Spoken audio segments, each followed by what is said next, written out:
చిన్న రొయ్యలంటే మీకు ఇష్టమేనా?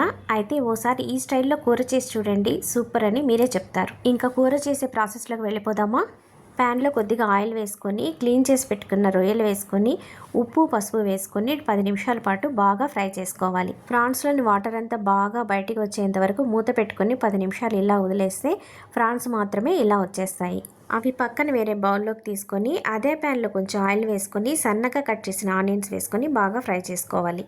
ఆనియన్స్ వేగేలోగా అల్లం తెల్లగడ్డ పేస్ట్ రెడీ చేసుకొని అది కూడా వేసి బాగా ఫ్రై చేసేయాలి. 2 టమోటాలను సన్న ముక్కలుగా కట్ చేసుకొని అవి కూడా బాగా ఫ్రై చేసుకోవాలి. నెక్స్ట్ ధనియాల పొడి, జీరా పౌడర్, కారము, గరం మసాలా, మిరియాల పొడి ఇవన్నీ వేసుకొని బాగా మిక్స్ చేసుకోవాలి. ఈ మసాలా అంతా ఫ్రై అయిన తర్వాత మనం ముందుగా ఫ్రై చేసి పెట్టుకున్న రొయ్యలు కూడా వేసుకొని మరో 10 నిమిషాల పాటు ఫ్రై చేసుకోవాలి. ఇప్పుడు కొంచెం పుదీనా యాడ్ చేసుకొని పుదీనా అంతా రొయ్యలకు పట్టిన తర్వాత కొద్దిగా వాటర్ వేసుకొని మూత పెట్టుకొని మగ్గించుకోవాలి.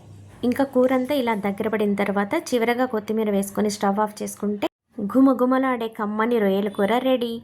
మీరు కూడా ఒకసారి చిన్న రొయ్యలు దొరికితే ఇలానే ట్రై చేసి చూడండి, టేస్ట్ అయితే సూపర్గా ఉంటుంది. ఇంకా ఈవినింగ్ డిన్నర్లోకి అయితే దోశ చేశాను.